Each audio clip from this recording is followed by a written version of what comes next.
আসসালামু আলাইকুম বন্ধুরা, আজ আমি আপনাদের সাথে শেয়ার করব নতুন আরও একটি রেসিপি।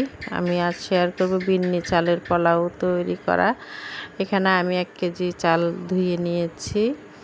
চুলায় গরম তেলে কিছু পেঁয়াজ কুচি দিয়ে দিয়েছি বেরেস্তা করার জন্য, পোলাওর শেষে পরে ছড়িয়ে দেওয়ার জন্য।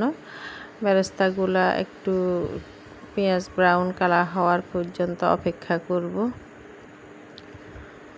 খুবই সহজ পোলাওটা, তবে খেতে অনেক মজা। সাধারণ ভাতের থেকেও বিন্নি চাল একটু আঠালো হয়, তাই রান্না করতে একটু সাবধান সতর্ক থাকতে হবে। পানি একটু ব্যতিক্রম হলে বেশি আঠালো হয়ে যাবে, পাতিলের নিচে পোড়া লেগে যেতে পারে। তাই একটু সাবধানতা অবলম্বন করে একদম চুলার কাছে দাঁড়িয়ে থেকে ভাতগুলো রান্না করে কমপ্লিট করতে হবে। বেরেস্তাগুলো হয়ে গিয়েছে, এখন আমি উঠিয়ে নিচ্ছি।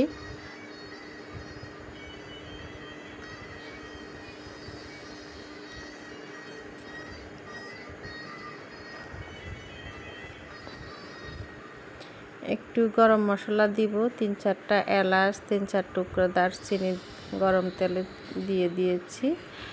অল্প সামান্য একটু পেঁয়াজ কুচি দিব। পেঁয়াজ কুচিগুলো একটু নেড়ে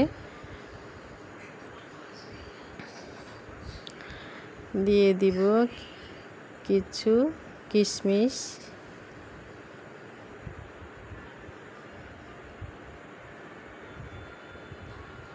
আমার হাতের 1 মুঠো কিশমিশ দিয়ে দিয়েছি। কিশমিশ আমার খুবই পছন্দ, তাই আমি সব সময় পোলাওর সাথে কিশমিশগুলো দেওয়ার চেষ্টা করি। এখন আমি চালগুলা দিয়ে একটু করে নেড়ে নিব। খুব বেশি নাড়ব না, তাহলে হয়তো পাতিলের নিচে লেগে যেতে পারে। এই পোলাওটা করার জন্য আমি একটা নারকেলের অর্ধেক নারকেল পুরাটাই ব্লেন্ড করে নিয়েছি। নারকেলগুলো দিয়ে আরেকটু নেড়ে দিব। ঘন ঘন একটু নাড়তে হবে, না হলে নিচে লেগে যেতে পারে।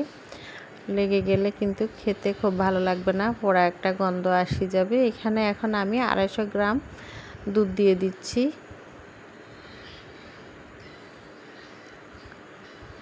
দিয়ে দিব 1 লিটার পরিমাণ পানি। এখন এখানে আমি দিয়েছি 1/2 লিটার, আরও 1/2 লিটার পানি দিব। আমার 250 গ্রাম গরুর দুধ আছে, নারকেল ব্লেন্ডার করা সেখানে কিছু আছে পানি।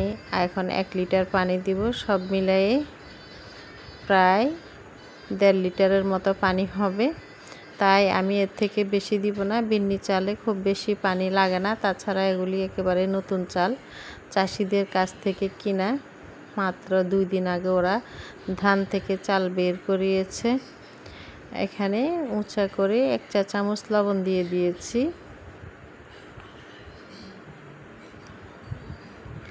একটু নেড়ে আমি এখন ঢেকে দিব, তবে ঢাকনা উঠিয়ে কিছুক্ষণ পর পরে একটু নাড়তে হবে। এর মধ্যে আমি আরও 2 বার নেড়েছি। এখন দেখেন পানিটা অনেকটা টেনে গিয়েছে, ভাতও হয়ে আসছে। কিছুটা কাঠবাদাম কুচি দিয়ে দিয়েছি। দিয়ে আমি প্রায় 20 মিনিট অপেক্ষা করব। চুলার দম একেবারে লো আছে করিয়ে দিয়েছি।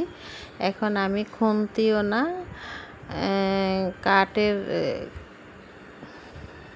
নাড়ুনিও না, একটা চামচ দিয়ে একটু ঘষে ঘষে পাতিলের তলায় নেড়ে দিব।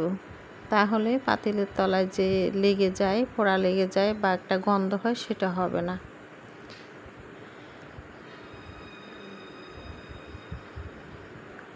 কিছু নারকেল কোড়া, যে সেমাইয়ের মতো উঠে ওরকম একটু নারকেল কোড়া দিয়ে দিব। বিন্নি চালের মধ্যে অনেকে নারকেল একটু কুচি করেও দেয়। আপনার যদি ইচ্ছে হয় আপনি নারকেল কুচি করেও দিতে পারেন, তাহলে ভাতের সাথে একটু মোটা করে কুচি করে দিলে মুখে লাগবে। কিছু পেঁয়াজ বেরেস্তা দিয়ে দমে রেখে দিব আরও 20 মিনিট। যে পানি থাকলে আছে সামান্য ভিজে ভিজে, সেগুলি টেনে আসবে। পাকিলের ভাতের বাকিটাও ফুটে যাবে। ভাতগুলো রেডি হয়ে গিয়েছে। বিন্নি চালের ভাত এভাবে তৈরি করে খেয়ে দেখবেন, খুব মজার একটা ভাত। আল্লাহ হাফেজ।